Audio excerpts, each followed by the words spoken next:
Hey everyone, my name's Marshall Kosloff. I'm a media fellow at FAI and host of the Realignment podcast, among other things. So let's just kick off by doing a quick introduction of my panelists today. Samo, Teddy, we'll go down the line that way. I would love to hear just a quick articulation of your background and how that background relates to the topic we're discussing today, the political valence of Silicon Valley. So Samo, how about you kick us off? I'm Samo Burja. I'm the founder and president of Bismarck Analysis.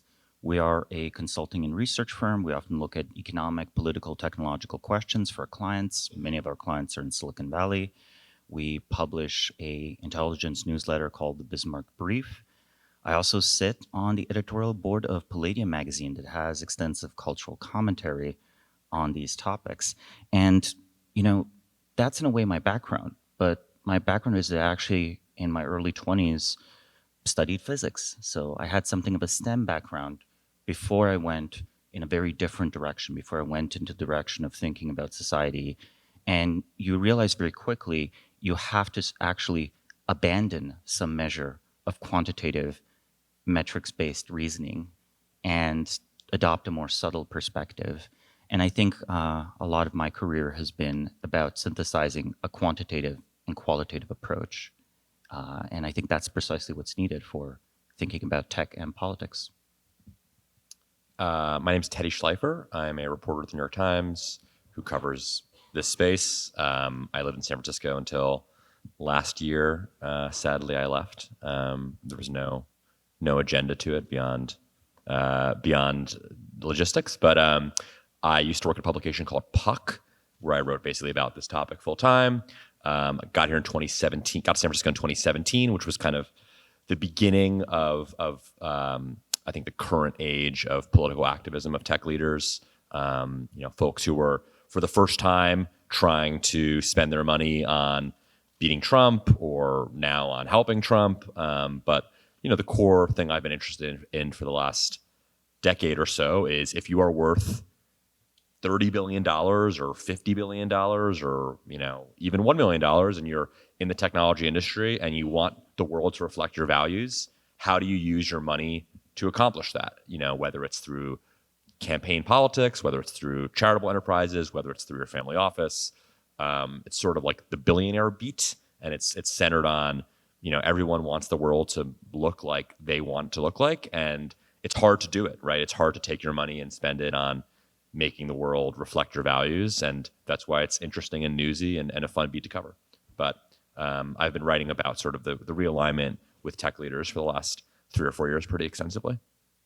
That's a perfect place to begin. Samo, and then Teddy, take this question too. To what degree is there a real measurable, beyond podcast views, realignment of tech towards the right, especially after the vibe sort of shifted during the summer? I think that overall there has always been ideological diversity in Silicon Valley, and there has been a distance between the way, say, someone in San Francisco might approach being, a supporter of the Democratic Party versus how someone in New York might approach that. There was this, concept of the Californian ideology, which sort of represents like a deep prehistory, which you can interpret as sort of a pseudo or somewhat libertarian perspective already, even if, say, you take like a Paul Graham position and you basically still endorse, let's say, center-left perspectives on how society should be run and how politics should be done. I think the median tech employee is a highly educated, affluent American, which makes them a Democratic Party voter. And this is, that's just the reality. That's where the donations go. The realignment is led mostly by a generation of entrepreneurs, and it is giving voice to a popular dissatisfaction with the politics of the center-left. I think that the realignment is more a coming out of the closet of a minority political position that has always existed in the Valley. So I think about 20 to 30% of software engineers now feel that it's okay to say that they will consider voting Republican sometimes.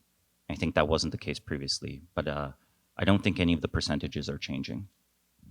Quick question here. When you just said they'll come out of the closet and vote Republican, is it coming out of the closet and voting Republican, or is it coming out of the closet and supporting Trump? Because I've gotten the sense that if you actually listen to the articulations that a lot of people discuss and are engaged with, these aren't people who would have been coming out of the closet to support John McCain or necessarily Mitt Romney. So how much is this is Trump versus like the generic Republican Party of the year 2024?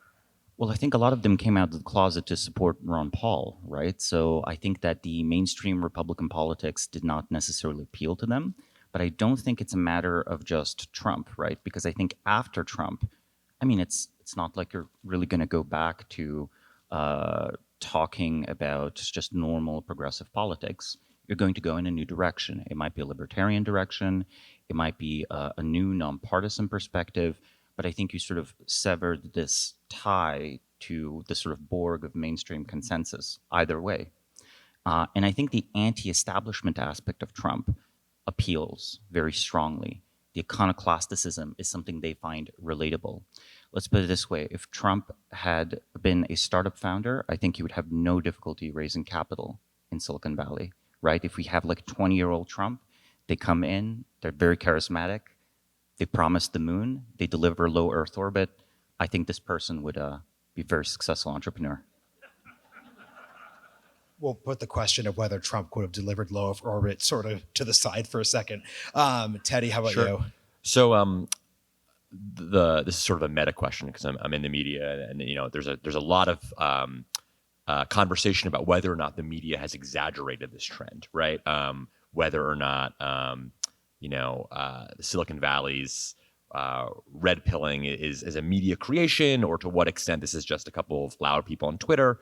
One thing that I think is indisputable based on my reporting is like the inhibition that tech leaders have had in the past about being vocally pro-Trump is totally gone. And I almost think it's the opposite now, where tech leaders feel it is a brand positive, or at least a brand distinguishing moment to be vocally pro-Trump, but partially because it's just interesting, right? It's different. I'm thinking about in 2019, the fall of 2019, Donald Trump came to Silicon Valley for a fundraiser. It was in Atherton. And the reason I don't remember exactly where it was is because who was hosting the event for Trump in 2019 was a huge secret. It ended up being hosted by Scott McNealy, sort of a Web 1.0 tech leader. But, the Trump campaign and the people involved in the event really did not want anyone to know who was hosting it. They were concerned partially about security, which is reasonable and not totally unexpected. But the sense was if you were supporting Trump in 2019, you did not want publicity. You did not want anyone to know about it. So much so that the person who was physically hosting the event was this like big secret until the day of the event.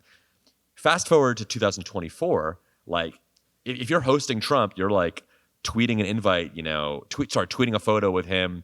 It's very well known that David Sachs hosted the Trump event. David Sachs is doing another event for JD Vance this weekend in Southern California. It is a brand positive to be vocally pro Trump, and that in itself tells me a lot. That tells me that the inhibition is no longer there, and whether this is a majority of the industry or not, I don't think is really as interesting as the fact that the valence of the Valley clearly has changed enough that people can be vocally pro-Trump and not really suffer any blowback. Like I don't really know if you are a tech leader who is backing Trump in 2024, like what blowback can you really get? I understand if you're a big tech CEO and you are, Sundar Pichai, you're not going to be coming out endorsing Trump or anything like that. But even Peter Thiel took a lot of blowback in 2016. If you guys remember, there was all this tension within Y Combinator about why are they platforming Peter Thiel, yada yada yada. None of that is happening this year. In fact, like at least when Biden was running, it felt more controversial, at least on some days, to be a pro-Biden supporter in the tech industry than it does to be a pro-Trump supporter. So is it exaggerated? I think it is somewhat exaggerated, but clearly things have changed enough that it's indisputable that the right is sort of ascendant in Silicon Valley politics, whether it's a majority or not. And a quick follow-up, Teddy. I'm curious if you could talk about the media side of this phenomenon, because if you're tracking parts of the tech right or the Trump-interested right, there's a high correlation of YouTube channels, podcasts, et cetera. And as someone who like lives in that space, I've just noticed that the more time you spend in those spaces, you've started to drift to the right.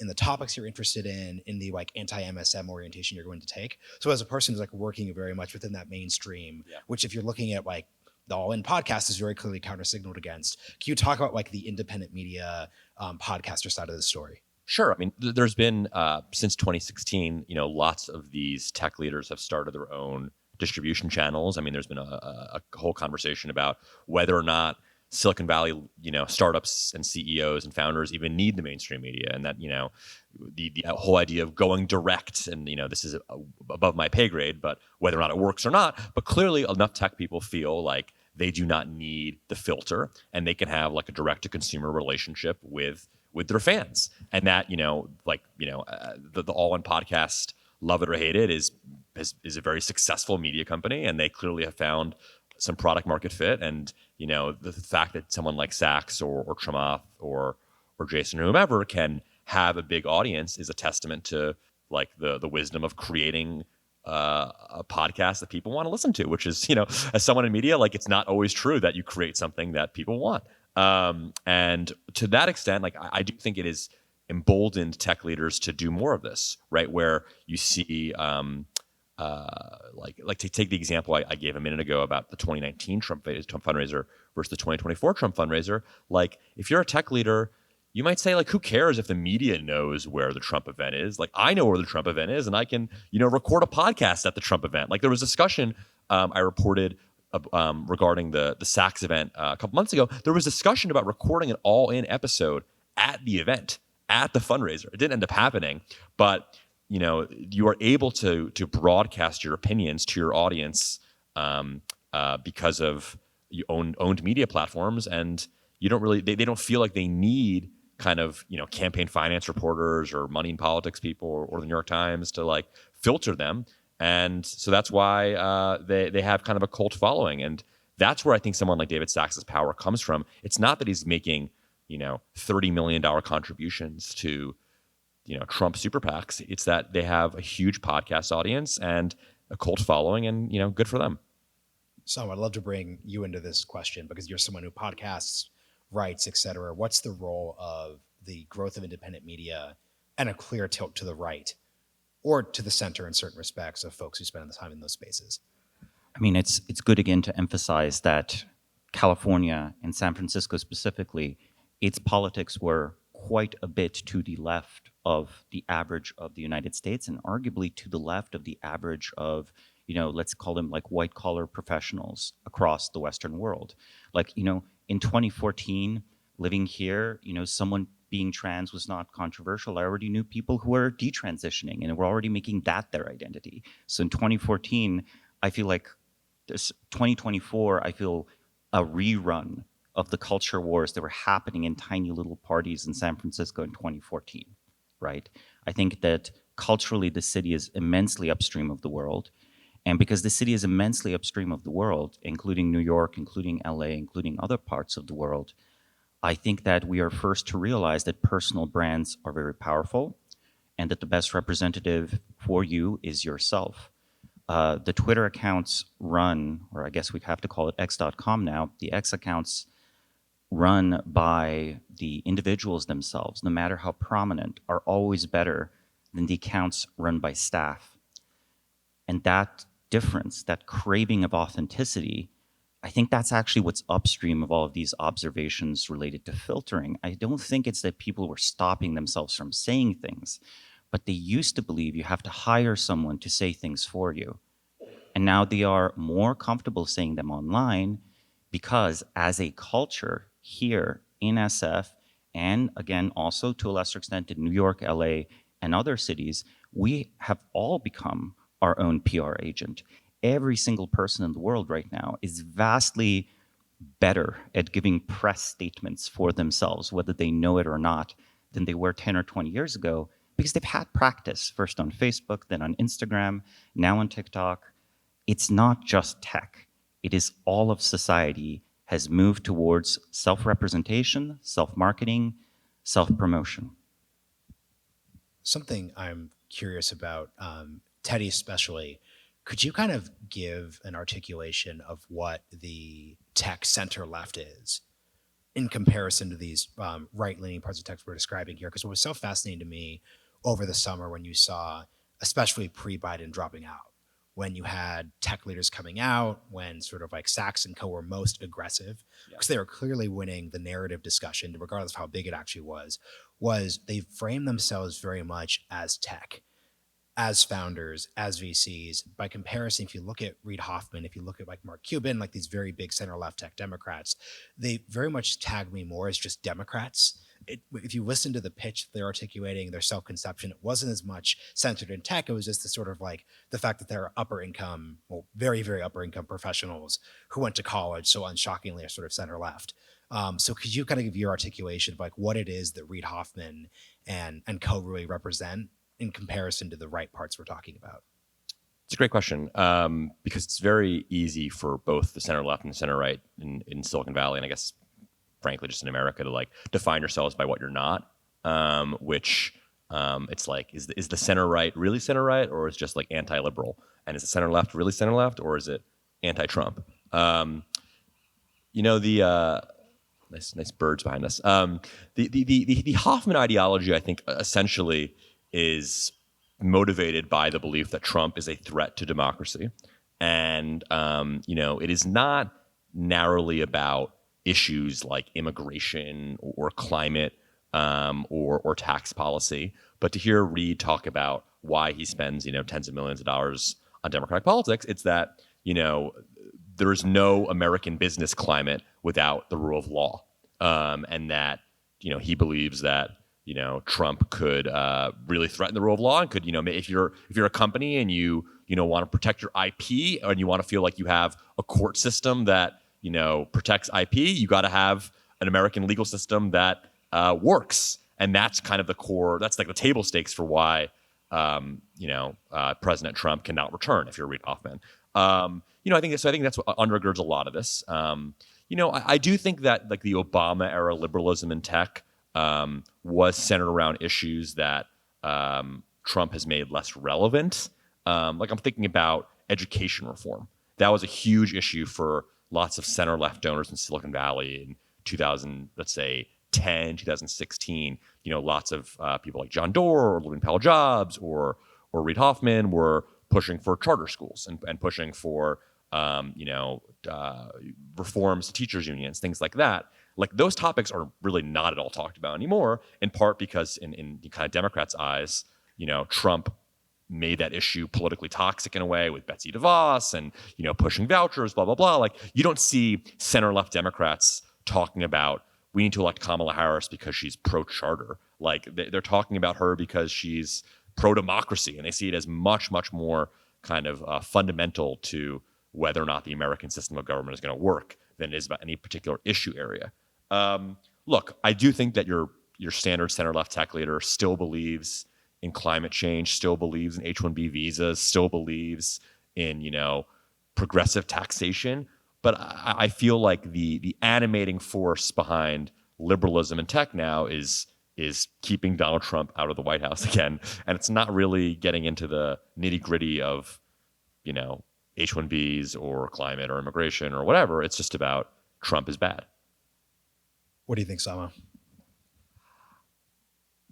I think it's a very convenient framing to make it all about how bad Trump is, because there are few victories for the center left in how California is run today. I think they've done very little of what they hoped to do in the 1990s and the early 2000s. And for the most part, taxes keep going up and the quality of the services degrades. And I don't think anyone could today argue that education in America works very well. We can talk about maybe Donald Trump is a threat to democracy. Let's put it this way. We already saw that first term happened.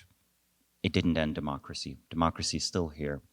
I don't think he would have any support in the US government to move against it. And honestly, frankly, he's too old.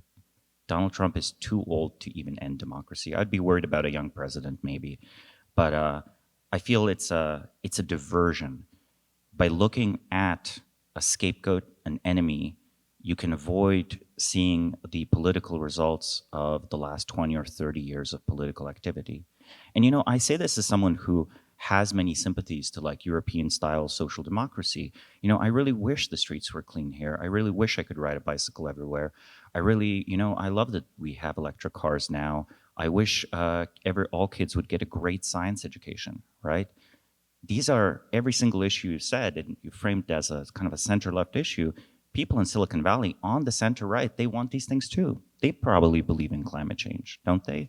They probably even to some extent believe in progressive taxation. You just have to frame it as a land value tax or something, right? Like Georgism is a popular ideology here. So the object level political differences are perhaps smaller than this question of, do we trust the institutions of the East Coast?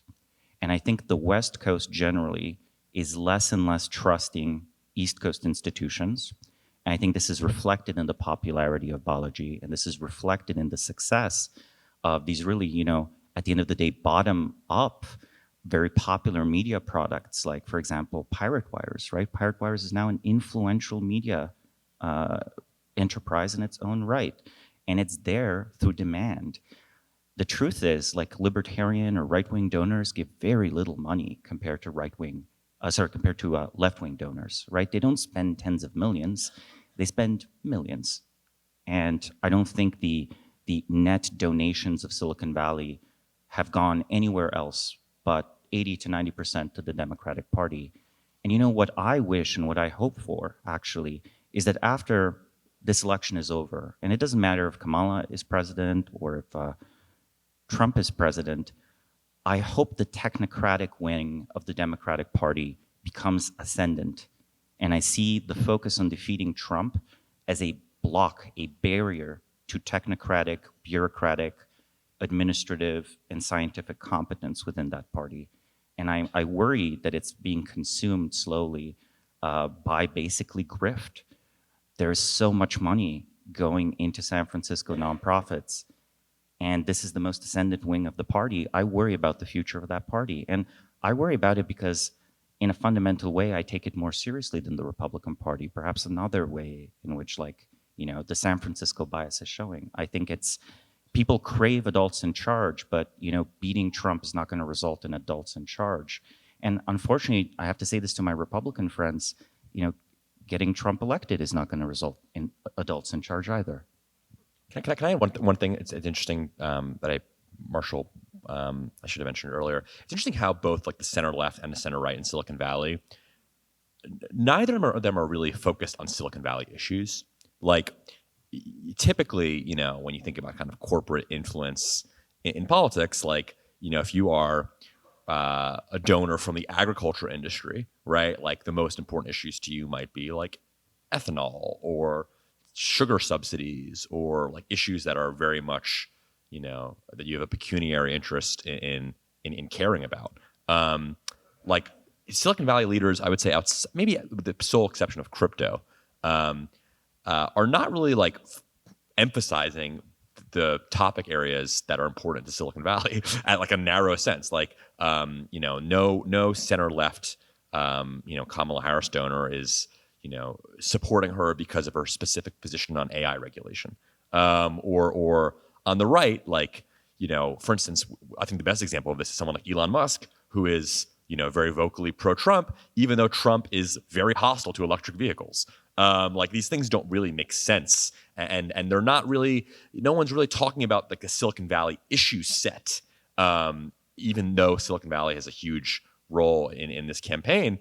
And that's because I think everyone sees this election as existential and more fundamental and about human rights, democracy, the end of America as we know it, blah blah blah. Like they really feel this election is important, and I'm just struck that I hadn't really pieced this together myself until now, like how so many tech donors are involved and engaged in this election, which seems to really not be centered on tech at all, except for the crypto community, which we can talk about if we want.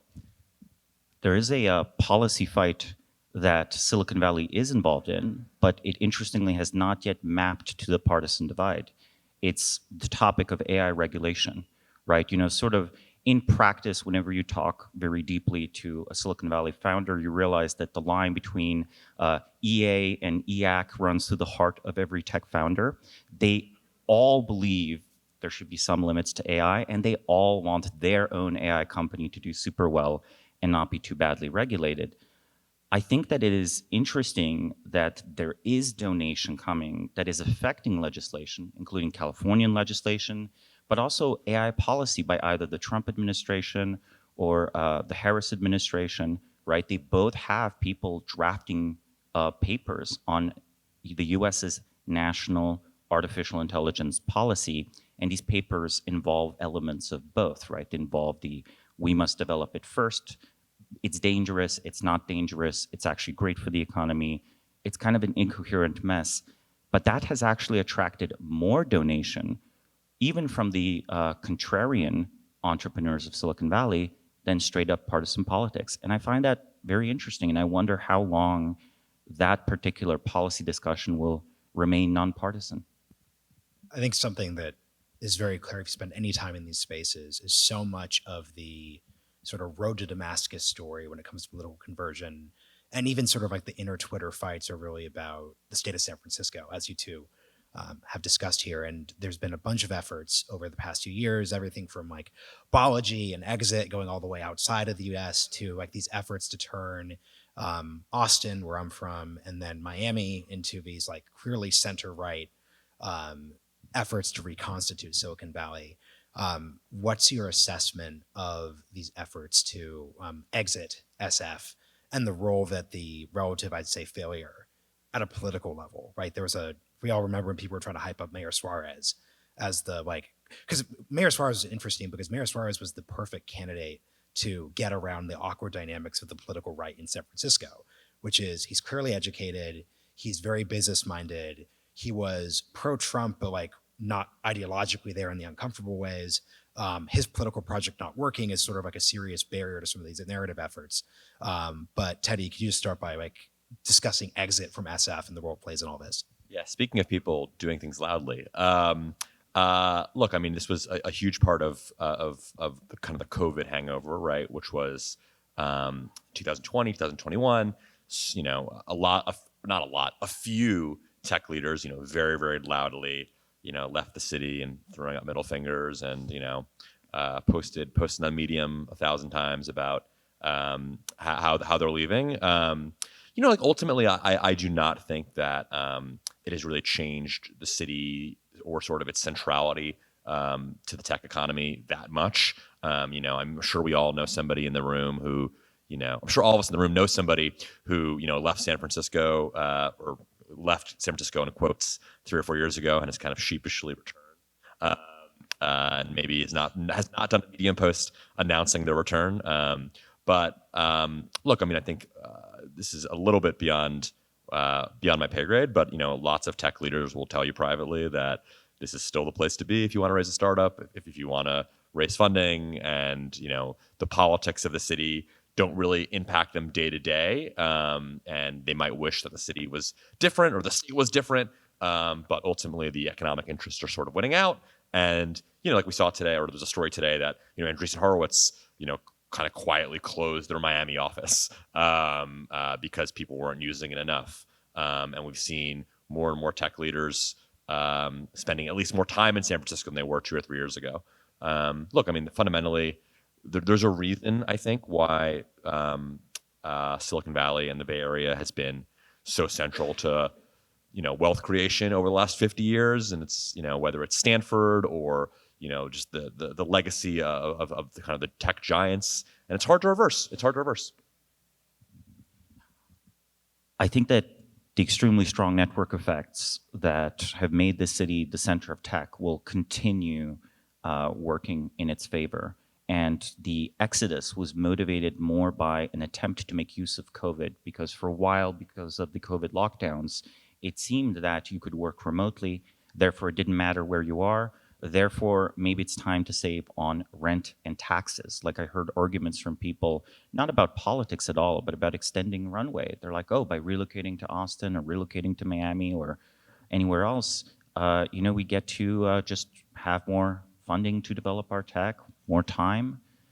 it didn't quite work out that way fully. And I think that the US in general is going to have to think very carefully about what does it mean that the economic windfall and benefits of the only sector of the US economy that is growing are all concentrated in a single city and in a single area. In practice, like even supply and demand wise, the salaries of software engineers are what, like about 2x here in the Bay Area compared to if you worked from somewhere else in the country. Of course, Google, Apple, all of them try to redistribute their workers out of the city. When Apple has a Dublin office, they're not really escaping San Francisco politics. That's not what they're doing. They're just sort of trying to get the same talent at a lower price.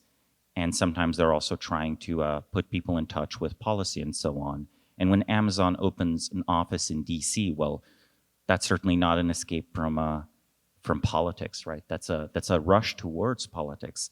So I think that there was this sort of like based narration of these moves, but this was actually just the attempt of small startups to do some of the same thing that big tech has already done under a different narrative. Teddy, I'd love for you to, as we're nearing the end here, just discuss what the current mood is within the donors and tech folks you speak with, because clearly what drove so much of the very public SV pivot to the right in mid-July was Joe Biden bottoming out. Yeah. The permission structure being as open as it could have been. And because there were clearly people who were in the closet ideologically who came out, but there were also a bunch of people, everyone in this room knows these people, who just wanted to back a winner and it felt cool to do so. These people have stopped tweeting since. So that's sort of like the differentiate. That's how you differentiate like who was real and who wasn't. Sachs is still there. What's the mood now that the election is clearly much more 50-50 than it was? Sure. I mean, clearly Harris has, this is an obvious point, but Harris has greater support in the tech industry than Biden. Biden had, even among Democrats. I think you got to remember that like Joe Biden has never really been a great fundraiser.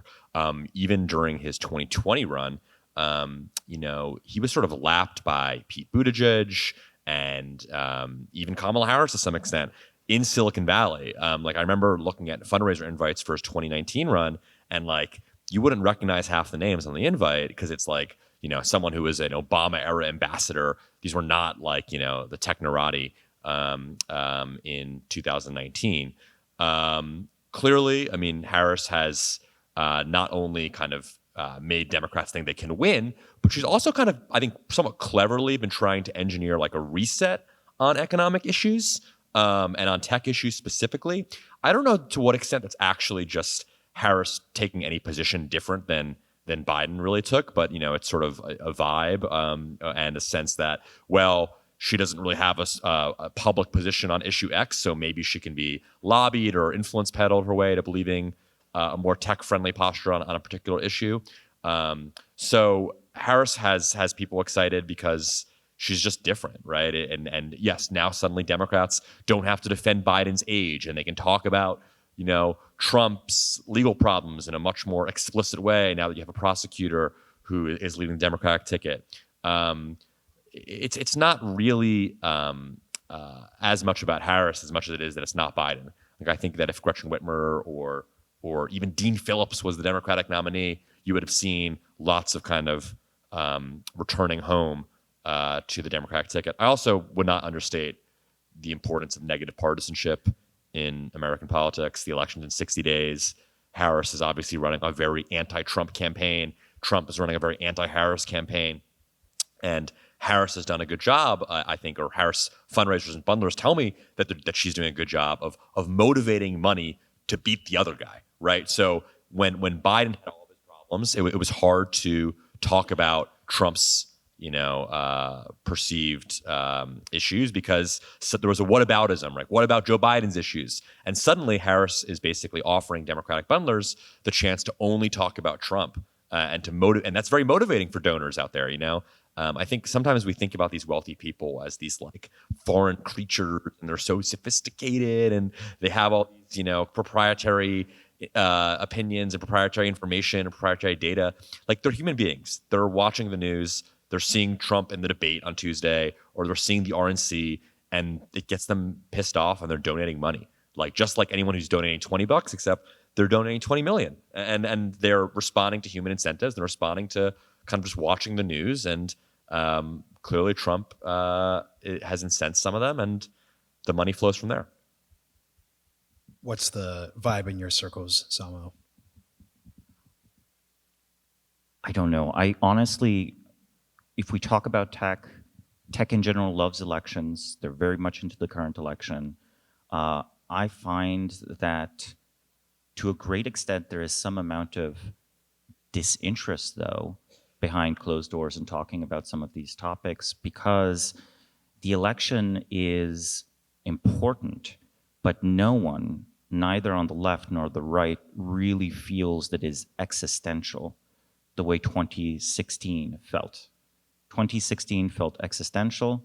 2020 felt to a return to normal. And we have to admit, 2024 is a return to the previous trend before 2016. Even the Trump campaign, I would say it's a much, it's a almost centrist campaign. Like, at least in his public statements, he does very little signaling towards the sort of 2016 era of basically politically violating consensus as much as you can. He is trying somewhat to work with whatever the new version of the Republican Party is. And, I think that's part of what's happened. It's people don't feel excited. I don't think anyone feels excited about the new president, whoever they are. I think that's unfortunate because I think the United States has huge problems that it's been ignoring. They've been piling up for decades. And unless we get a reformist administration with a coherent left or right vision, these are going to continue to fester. University system, college student debt, aging population, industrially outcompeted by China, geopolitically in conflict simultaneously somehow with Russia and China. These are big problems, and I personally want the adults to come back in the room. But I've never heard a argument of the adults will come back to the room from anyone. So, yeah. Let's end on an attempt to be a little more optimistic sense. Referencing John's panel, Teddy, you're here doing analysis, but do you have give us a white pill? What's something nice? I mean, the American election matters a lot, and people are engaged in, spending money to make the world, to influence the election. Like, I think the white pill here is like, people are paying attention to this presidential election, which like 3 or 4 months ago was not necessarily true. I mean, if you talk to Democrats, who were, even those who were voting for Biden in the privacy of a voting booth, they were not excited about it. Republicans are excited about Trump at this point. I think when you look at polling and you see like how satisfied are you with the two options, like we're seeing improvement on that score. I don't know if that's like a white pill, but it is like, I do think that American elections, this is a very basic point, American elections are important for the world, and why I cover them is because I think they matter.